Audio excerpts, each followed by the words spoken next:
कालाभ्राभां कटाक्षिरिकुल्लभेदां मौलिबद्धेन्दुरेखं शङ्खं चक्रं कृपाणं त्रिशखमपि करैरुद्धहन्तीं त्रिनेत्रां सिंहस्य गन्धाधिरूढां त्रिभुवनमखिलं तेजसा पूरयन्तीं ध्यायेत् दुर्गा जयाख्यां त्रिदशां परिवृतां सेवितां सिद्धिकामे।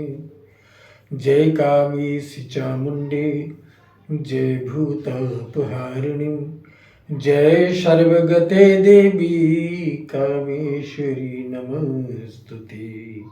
तंत्र की महाशक्ति, तंत्र की महादेवी माँ कामाख्या राजराजेश्वरी माँ कामेश्वरी का परम चिंतन करते हुए आज हमें बड़ी प्रसन्नता हो रही है कि आप लोग मेरे पास आए और तंत्र के बारे में जानने का प्रयास किया कि तंत्र क्या है, मंत्र क्या है, यंत्र क्या है। ये बहुत विचित्र खोज है, ये भी एक वैज्ञानिक खोज है। तंत्र के बारे में हमने तो पहले भी बहुत कुछ बताया है और आज भी मैं पुनः ये बताना चाहता हूँ कि तंत्र एक ऐसी व्यवस्था का नाम है जब आसुरी शक्तियों की वृद्धि होती है संसार के अंदर और परमात्मा से, भगवान से लोगों का मोह भंग होने लगता है और श्रद्धा पैदा होने लगती है। जैसे आज का माहौल हमारे हिंदुस्तान में चल रहा है, ये माहौल अध्यात्म जगत के लिए बिल्कुल उचित नहीं है, क्योंकि ये माहौल मानव को मानव से लड़ाता है, गृह युद्ध की स्थिति बनाता है, एक दूसरे धर्म के ऊपर आदमी कटाक्ष करता है। उसे यह नहीं मालूम होता है कि धर्म क्या है। धर्म का अर्थ मात्र एक मार्ग होता है, एक रास्ता होता है। चाहे हम किसी भी रास्ते पर जाएं, लेकिन मेरा लक्ष्य सिर्फ एक होता है और वो एक लक्ष्य क्या है? वो एक लक्ष्य हर इंसान के लिए, हर मनुष्य के लिए जो इस संसार के अंदर उत्पन्न हुआ है, हर जीव के लिए, हर जंतु के लिए, कि वो अपने इस मानव योनि को या जो जिस भी योनि में है उसको सार्थक कैसे बनाए, उसको प्रसन्न कैसे रखें, उसको वो सुखमय कैसे रखें, उसको आनंदमय कैसे रखें। और इसलिए इसको सुखमय बनाने के लिए, आनंद बनाने के लिए, आनंदमय बनाने के लिए परमात्मा की विशिष्ट कृपा अति आवश्यक है। और परमात्मा की कृपा को प्राप्त करने के लिए, परमात्मा को प्राप्त करने के लिए, अपने आप को जानने के लिए, अपने आप को समझने के लिए, संसार को समझने के लिए, संसार को जानने के लिए जो मार्ग अपनाए जाते हैं, जो रास्ते अपनाए जाते हैं, उन्हीं रास्तों में एक मार्ग तंत्र का भी है, मंत्र का भी है और यंत्र का भी है। उद्देश्य तो परमात्मा को प्राप्ति करने का होता है। इसी में भक्ति मार्ग भी है, इसी में योग मार्ग भी है, इसी में जप मार्ग भी है, ध्यान मार्ग भी है, इसी में पाठ मार्ग भी है, तपस्या मार्ग भी है। यानी जिस भी कर्म को हम करते हैं उस कर्म के माध्यम से हम परमात्मा तक पहुंचने का प्रयास करते हैं, उस ईश्वर को जानने का प्रयास करते हैं। इसलिए हम इसको एक परमात्मा के मार्ग तक पहुंचने का धर्म कहते हैं। धर्म धार्यते इति धर्म, जो धारण करने की वस्तु हो, जो धारण की जाए उसे धर्म कहते हैं। अब धर्म में लोगों ने बांट दिया है, ये सनातन धर्म है, ये इस्लाम धर्म है, ये ईसाई धर्म है, ये सिख धर्म है। धर्म जो भी हो, लेकिन उनका जो उद्देश्य है वो मात्र एक ही होता है। अब जैसे हमारे सनातन के ऊपर आज लोग विशेष रूप से इसके ऊपर आवाज़ उठा रहे हैं, सनातन के बारे में अनाप शनाप बोल रहे हैं, वो एकदम अज्ञानी हैं। उनको अपनी राजनीति से मात्र सब कुछ लेना देना है।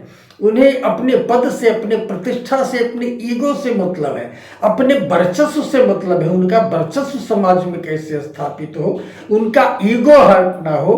वो एक दूसरे को नीचा दिखाकर खुद को ऊंचा साबित करना चाहते हैं। ये तो ना प्रकृति पसंद करती है, ना परमात्मा पसंद करता है। और सनातन तो हमारा शाश्वत धर्म है। सनातन तो हमारा अनाज काल से चला आया हुआ धर्म है। जितने भी धर्म निकले हैं सब सनातन से ही तो निकले हैं। और धर्म का मार्ग हमको अपने आप को पहचानने के लिए है, अपने आप को आनंदमय बनाने के लिए है, प्रसन्नचित बनाने के लिए है, खुशमय और सुखमय बनाने के लिए है, ना कि एक दूसरे के ऊपर आक्षेप लगाकर एक दूसरे के धर्म को नीचा दिखाने की प्रवृत्ति आनी चाहिए। ये मनुष्यों के अंदर और मानवों के अंदर नहीं आनी चाहिए, जो कि आज विशेष रूप से फल फूल रही है और हम इसका विरोध करते हैं। ऐसा नहीं होना चाहिए। अगर हम मानवतावादी हैं, इसी मार्ग में एक मार्ग आता है तंत्र मार्ग। तंत्र मार्ग की जो गतिविधि होती, जैसे हमने कहा अनेकों मार्ग हैं परमात्मा को प्राप्त करने के लिए। परमात्मा को प्राप्त करने के लिए जैसे गुरु मंत्र का जप है, नाम का जप है, ध्यान है, समाधि है, चिंतन है, भक्ति है। ये सब सालों साल लग जाते हैं। लोग सैकड़ों साल तक साधना करते हैं, मंत्र का जप करते हैं, गुरु मंत्र की कृपा प्राप्त करना चाहते हैं, पाठ करते हैं, पूजा करते हैं, और लास्ट में यही कहते हैं वो कि महाराज हमें कुछ भी इसका एहसास नहीं हुआ, मुझे भगवान नहीं मिला, मेरा कार्य नहीं हुआ, मेरी आस्था डिग रही है, मैं परमात्मा को मानता था, मानने की इच्छाएं नहीं हो रही हैं, मन में बड़ा उहापोह मचा हुआ है, दिमाग बड़े उलझन में रहता है। तब यहाँ पर प्रक्रिया आती है कि एक मार्ग उसको जानने का, दूसरा मार्ग तंत्र का भी है। तंत्र मार्ग का अर्थ ये होता है कि किसी भी कार्य को बाद जिसको हठ योग कहते हैं, तंत्र मार्ग में जब हम प्रवेश करते हैं तो ये एक क्रियात्मक मार्ग है। क्रियात्मक मार्ग का स्वरूप ये होता है कि जैसे हम अपने घर में प्रतिदिन 2 अगरबत्ती मात्र जलाते हैं, खड़े खड़े 2 मिनट में हनुमान जी की पूजा कर लेते हैं, जय हनुमान ज्ञान गुण सागर जय कपीसति लोक उजागर, और उसके बाद कह दिया कि हनुमान जी ने हमें सब कुछ दे दिया, हनुमान जी की सिद्धि हमको प्राप्त होगी, हनुमान जी हमें सब कुछ प्रदान कर देंगे, हनुमान जी हमारी रक्षा करेंगे। और जब वो नहीं करते हैं तब मेरा मन भटकता है कि बताओ, मैं 2 अगरबत्ती रोज जलाता हूँ, 2 मिनट रोज खड़ा होता, और इसलिए हमारा ये कार्य नहीं होता है, संपन्न नहीं होता है, तो क्या होगा। लेकिन उसी हनुमान जी को जलाने के लिए जब हम तंत्र योग में आते हैं तब एक अगरबत्ती नहीं, तो हम मुट्ठे में अगरबत्ती बार बार जलाते हैं, और हम आधा घंटा या 10 मिनट 5 मिनट नहीं बैठते। तब हम एक हठ योग के माध्यम से हनुमान जी के सामने बैठ जाते हैं, कहते हैं मैं 100 पाठ करके उठूंगा, 200 पाठ करके उठूंगा, 51 पाठ करके उठूंगा। जब तक हनुमान जी महाराज हमें अपनी कृपा को दर्शन नहीं दिलाएंगे, जब तक हनुमान जी महाराज अपनी कृपा का एहसास नहीं कराएंगे, तब तक मैं ऐसे करता रहूंगा। अन्न नहीं लूंगा, भोजन नहीं लूंगा, किसी से बात नहीं करूंगा, किसी से मिलूंगा नहीं। जब ऐसी प्रक्रियाएं हठ योग में आती हैं तो ये तंत्र योग की प्रक्रियाएं हैं, जिनको कहते हैं कि इन क्रियाओं के करने से हमारे तंत्र की संपूर्ण जो हमारी तंत्रिकाएं हैं, हमारे शरीर की जो अवयव है, ऊर्जाएं हैं, वो अपने आप जागृत होना प्रारंभ हो जाती हैं। तंत्र का मात्र स्वरूप यही होता है। हम जैसे राम राम कहते हैं तो हम कहते हैं ये वेदोक्त मंत्र है, हम कृष्ण कृष्ण कहते हैं तो कहते हैं ये वेदोक्त मंत्र है। इस कारण से ये तंत्र से अलग है नहीं, ऐसा नहीं है। इसी मंत्र को अगर हमने अपनी निष्ठा के साथ हठ योग के माध्यम से और अनुष्ठानात्मक तरीके से करना प्रारंभ कर दिया, यही राम का मंत्र तंत्र मंत्र हो जाता है, यही कृष्ण का मंत्र तंत्र मंत्र हो जाता है, यही गोविंद का मंत्र तंत्र मंत्र हो जाता है। क्योंकि तंत्र का तात्पर्य यह है तंत्रिकाओं को तानना, तंत्रिकाओं को जागृत करना, अपने आप को उसमें समाहित कर देना, उसमें विलय कर देना, और तब वो शक्तियां, वो एनर्जियां जब तुमको प्राप्त होंगी तो उससे तुमको एहसास होगा, अनुभव होगा। मंत्रों की गतिविधियां भी इसी प्रकार से हमारी होती है। किसी भी तंत्र को सिद्ध करने के लिए या तंत्र के माध्यम से अगर हम कोई मंत्र जागृत करते हैं, मंत्र सिद्ध करते हैं, तो हमने लिखा हुआ है इसमें कि मंत्र जगत का बीज तत्व है, हर शब्द मंत्र कहलाए। ये हमारी ही कविताएं हैं, जो मेरे दिल के उद्गार थे उनको हमने एक मुक्तक के माध्यम से, एक कविता के माध्यम से जो हमने एक डायरियों में उकेरा, उतारा, उसका स्वरूप भी यही बनता है कि जैसे हमने कहा मंत्र क्या है, तो मंत्र के बारे में लिखा है और मंत्र के बारे में जो अनुभव किया है कि मंत्र जगत का बीज तत्व है, हर शब्द मंत्र कहलाए, और मन बुद्धि से परे भाव जो समा शून्य में जाए। मंत्र क्या है? मन बुद्धि से परे भाव जो, हर शब्द मंत्र है, संसार का हर शब्द मंत्र है। आ से लेकर के और क्षत्रिज्ञा तक जितने शब्द हैं ये सब मंत्र का स्वरूप है। जितने भी शब्दों को मैं बार बार घर्षण करता हूं, बार बार उनको मैं अपने जुबान से उच्चारण करता हूं, और उन मंत्रों से जो ऊर्जाएं प्रस्फुटित होती हैं वही मंत्रों की शक्तियां होती हैं। हम किसी भी शब्द को लेकर के बार बार, अच्छे शब्द को लेकर के अगर हमने घर्षण किया तो उसमें से अच्छी ऊर्जाएं प्राप्त होंगी। बुरे शब्द को लेकर के अगर हमने उन्हीं शब्दों पर घर्षण किया तो वो बुरी ऊर्जाओं को प्रवाहित करेंगी। मंत्रों की शक्तियां हमारे विचारों से चलती हैं, हमारे थॉट से चलती हैं। हमने अगर मंत्रों का जब किसी के लिए प्रारंभ किया कि इसका परमात्मा भला करे, तो हमने अपने आप को उस मंत्र से जोड़ दिया, उस परमात्मा शक्ति से जोड़ दिया, और फिर मैंने मंत्रों का जप किया, और जब उसकी ऊर्जाएं प्रवाहित होकर के निकलना प्रारंभ करती हैं, वो वायुमंडल में गुंजारित होती हैं, और फिर जिसका विचार हमारे मन में चल रहा है, जो विचार, जो धारणाएं मेरे मन में चल रही हैं, जो छवि, जो स्वरूप मेरे मन में चल रहा है, वो प्रकृति उसी स्वरूप के ऊपर जाकर के उसका कार्य करती है, यानी मंत्र के माध्यम से उसके कार्य को संपादन करती है। मैंने उसके बारे में अच्छा सोचा है तो वो अच्छा होता है, और बुरा सोचा है तो बुरा होता है। इसीलिए कहा गया है कि संकल्प शक्ति यदि प्रबल हृदय, क्योंकि किसी भी साधना के लिए सर्वप्रथम तुम्हें अपने संकल्प शक्ति की साधना करनी पड़ती है। चाहे वो यंत्र की साधना हो, चाहे वो मंत्र की साधना हो, चाहे वो तंत्र की साधना हो, चाहे वो वैदिक साधना हो, चाहे वो साबर की साधना हो। जब हम किसी भी प्रयोग में आएंगे तो सबसे पहले तुम्हें अपनी आत्मशक्ति को जगाना होगा, आत्मशक्ति को जागृत करना होगा, अपने विश्वास को प्रबल करना होगा, अपने विश्वास को मजबूत करना होगा। इसीलिए कहा है कि संकल्प शक्ति यदि प्रबल हृदय, ये मंत्र सगुण बन जाए। जिन मंत्रों को अभी हम निर्गुण स्वरूप में देखते हैं, अक्षर ब्रह्म के स्वरूप में देखते हैं, जिन मंत्रों की ऊर्जा को हम नहीं देख पाते हैं, जिन मंत्रों से हम लोगों का कल्याण करते हैं, जिन मंत्रों से हम लोगों का कल्याण करते हैं, वही मंत्र जब हमारी संकल्प शक्ति प्रबल होती है तो वो सगुण रूप में बन जाते हैं। सगुण रूप का तात्पर्य ये होता है उनका प्रभाव दिखाई पड़ने लगता है। मंत्र हमें साक्षात दिखाई पड़ने लगते हैं, मंत्रों की महिमा हमें दिखाई पड़ने लगती है, मंत्रों का प्रयोग, मंत्रों की सिद्धियां हमें दिखाई पड़ने लगती हैं। उनको कहते हैं कि ये मंत्र सगुण स्वरूप में आ जाते हैं। इसीलिए कहा है कि वीरेंद्र साध्य साधक के होकर जन जीवन सफल बनाए। वीरेंद्र कहते हैं कि जब हम इन मंत्रों का प्रयोग इस जागृति के आधार पर संसार के लिए करते हैं तो वो मानव के जन जीवन को सफल बनाते हैं, सुंदर बनाते हैं, उनके कष्टों को मिटाते हैं। तंत्र के नाम पर आज जो लोगों को बरगलाया जा रहा है, तंत्र के नाम पर आज जो इस समाज में ठगीगिरी हो रही है, तंत्र के नाम पर जो आज लोगों को चमत्कार दिखाया जा रहा है, तंत्र के नाम पर आज लोगों को सम्मोहित किया जा रहा है, ये तंत्र नहीं है, ये भी है उसी के एक अंश, हमारी आत्मशक्ति का प्रभाव है। जैसे अभी सबसे बड़ा प्रयोग चला और समाज के अंदर की, यदि इस समय धीरेन्द्र कृष्ण शास्त्री जी का बड़ा प्रबल योग चल रहा है कि मतलब वो क्या है, और सब लोग उनका साथ भी दे रहे हैं क्योंकि वो सनातन का उत्थान भी कर रहे हैं और ऐसे प्रयोगों से वो लोगों का भला और कल्याण भी कर रहे हैं। अच्छी बात है, सनातन में हमारी शक्तियां हैं। अब उन्हीं के कॉन्टेस्ट में एक सुहानी शाह आ गई, उसने कहा कि मैं माइंड रीडर हूं और मैं भी देखिए इतनी दूर से आपके बाप का नाम या आपका नाम या आपके सोचे हुए किसी शब्दों के नाम को मैं बता सकती हूँ। यहाँ पर स्थिति यह है कि बता कोई भी सकता है, यह एक क्रिया है, लेकिन जो बागेश्वर धाम की क्रिया है वो एक अलग विशेषता रखती है, और जो सुहानी शाह की क्रिया है वो एक अलग विशेषता रखती है। दोनों को एक साथ में जोड़ करके कदापि नहीं देखना चाहिए।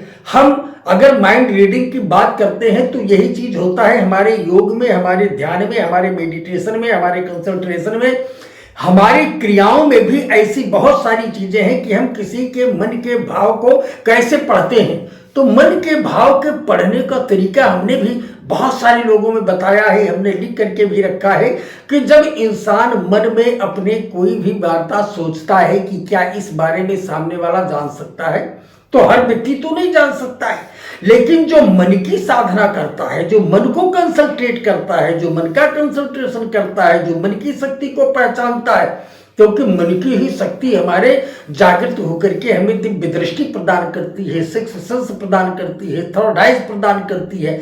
वही मन की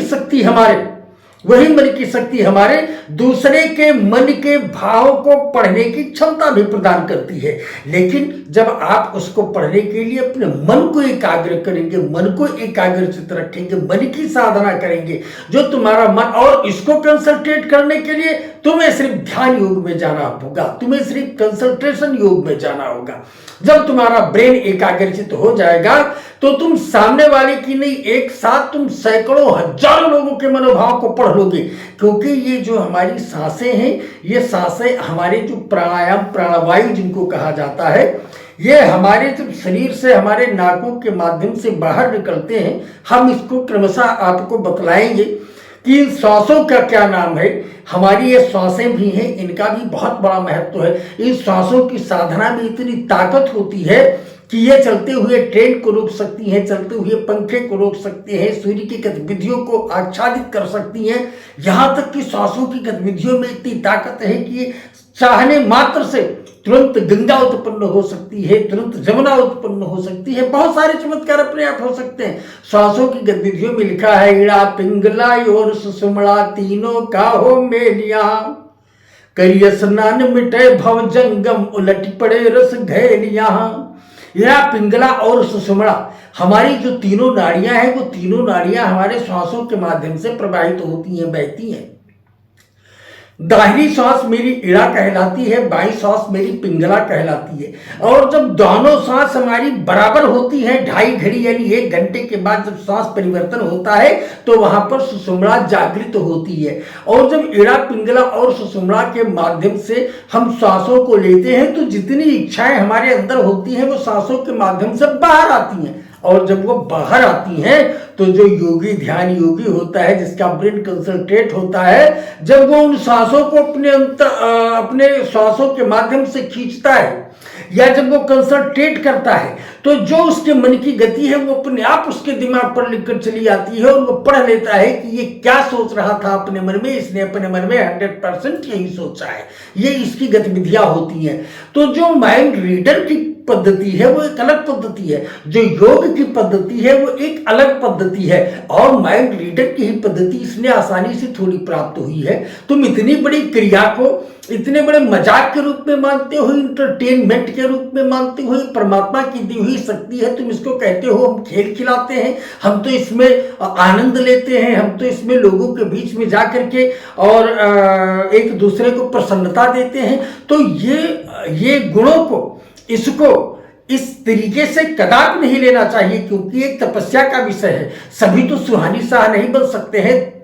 इतनी लड़कियां संपूर्ण संसार में घूम रही हैं और किसी के पास तो ऐसी परिस्थिति नहीं बनी कि वो किसी के माइंड को रीड कर ले और उसने जो सोचा है उसको बता दे। तो इसका मतलब तुम भी तो करोड़ों में एक हो, तुम्हारे ऊपर भी तो परमात्मा की कृपा है, तुम्हारे ऊपर भी तो ईश्वर की कृपा है।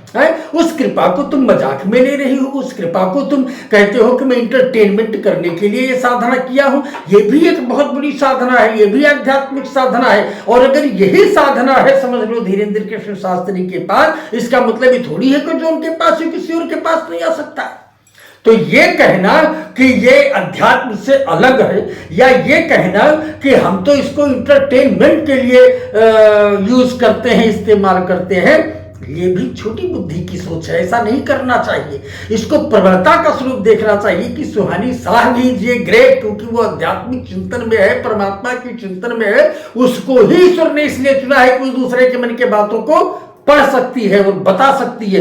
लेकिन इसका मतलब नहीं कि वो दूसरे की बुराइयां करे और कहे हम इसको मजाक के लिए यूज करते हैं, हम इसको इंटरटेनमेंट के लिए खाली प्रयोग में लाते हैं, ऐसा नहीं कहना चाहिए, क्योंकि वो भी परमात्मा के कृपा मात्र से ऐसी शक्तियों को प्राप्ति की है और ये सबके पास नहीं होती है। जो साधक और साधना करता है उसी के पास ऐसी शक्तियां होती हैं। तंत्र की क्रियाएं बड़ी विचित्र होती हैं। तंत्र से मनुष्य कुछ भी कर सकता है, मंत्र से मनुष्य कुछ भी कर सकता है। आज हम कहते हैं कि विज्ञान इतना बढ़ा हुआ है, लोग विज्ञान और मंत्र और तंत्र को सामने ला करके खड़ा कर दिए हैं। वैज्ञानिक साधना के अंदर लग करके अपने आप को पागल बना करके एक दूसरे का प्रयोग करवा करके उसने अपने आप को सिद्ध कर दिया है। लेकिन फर्क सिर्फ इतना ही पड़ता है, हम तो रहते हैं इस भारत देश में जो योगियों का देश कहलाता है, जहां पर सिद्धाश्रम जैसे आश्रम, ज्ञानगंज जैसे आश्रम आज विद्यमान है, जहां 1-1 लाख वर्ष तक के योगी आज भी जीवित है, जहां पर 50-50 हजार वर्ष तक के योगी आज भी जीवित हैं, जो अपने इस शरीर को एक स्थान पर रख करके और अपने आंतरिक सूक्ष्म शरीर से संपूर्ण संसार का भ्रमण करते हैं, संपूर्ण संसार का मार्गदर्शन करते हैं। मैं ऐसे योगियों के सानिध्य में रहा हूं और रहता हूं, जो इस भारत वर्ष यानी भारत भूमि के मान को बढ़ाते हैं, प्रतिष्ठा को बढ़ाते हैं, सम्मान को बढ़ाते हैं। ऐसे योगी हैं जो शुक्र क्षेत्र तक गए हैं, ऐसे योगी हैं जो एक चाहत में पूरा समुद्र पी गए हैं, एक चाहत में पर्वतों को झुका दिया। ये सब क्या है? ये सब तंत्र की ही शक्तियां हैं, ये सब मंत्र की ही शक्तियां हैं, ये सब यंत्र की ही शक्तियां हैं। हम इन पर विशिष्ट रूप से चर्चा करेंगे, अच्छे योग के अंतर्गत इन पर हम चर्चा करेंगे। एक एक विषय के बारे में हम आपको बताएंगे कि तंत्र से हम क्या क्या कर सकते हैं, तंत्र से मनुष्य का कल्याण कैसे हो सकता है, तंत्र मंत्र से रोगों की समाप्ति कैसे हो सकती है, और उसका मैं वैज्ञानिक विश्लेषण करूंगा। ना मैं अंधविश्वास को बढ़ावा देता हूं और ना मैं पाखंड को बढ़ावा देता हूं। जो मैं बोलूंगा वो एकदम विश्वास के साथ और वैज्ञानिक मत पर उतार कर उसको बोलूंगा और उसे करके दिखाऊंगा। बोलिए शंकर भगवान की।